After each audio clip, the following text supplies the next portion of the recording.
Le test n'a pas été présenté officiellement, mais il circule comme une traînée de poudre. 2 ans après le premier audit, en date du 16 novembre 2021, un document de 171 pages qui dénonce pour la première fois des manquements graves dans la gestion de l'enveloppe de 180 milliards francs CFA, des conflits d'intérêts et les nombreuses entorses à la réglementation qui émaillent la gestion des fonds Covid-19 au Cameroun. Une surfacturation de 15,3 milliards francs CFA sur les tests Covid-19 est révélée, ainsi que des marchés dits spéciaux qui font le lit des entorses à la réglementation et 1,2 milliard francs CFA des travaux inachevés mais payés intégralement. Sur cette première publication, l'organisation sur la riposte sanitaire change. Une task force est créée à la présidence, une grosse polémique éclate et éclabousse le secrétaire général à la présidence de la République, Ferdinand Ngongo. Pourtant, la Chambre des comptes constate que la gestion des marchés s'en trouve partiellement améliorée. Mais selon le rapport, la coordination entre la présidence et le ministère de la Santé reste insuffisante.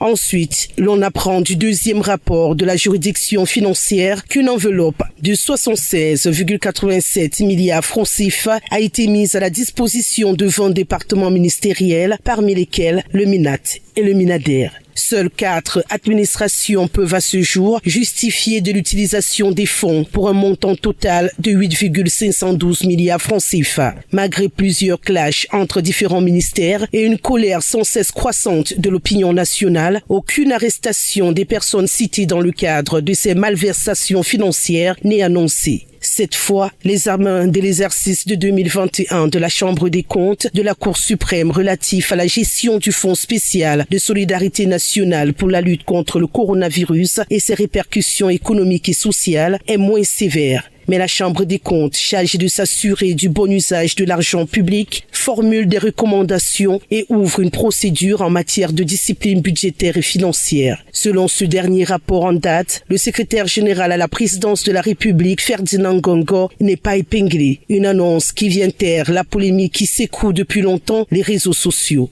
En matière de rigueur budgétaire, la gestion du fonds spécial n'a été ni efficace ni transparente, avec un exemple 70 milliards francs CFA qui n'ont pas transité par les comptes du payeur spécialisé. Dans la même lancée, la Chambre des comptes relève aussi un surcoût de plus de 21 milliards pour des tests commandés par le ministère de la Santé, plus cher que le prix de référence. À cet effet, dans ses recommandations, la juridiction appelle à interroger rapidement la pertinence de maintenir des tests de dépistage rapides aux frontières. Notons que la Chambre des comptes annonce pour cette année 2023 la production d'un rapport spécial sur les suites données par l'exécutif à toutes ces recommandations émises au fil de son audit de la gestion des ressources affectées à la pandémie Covid.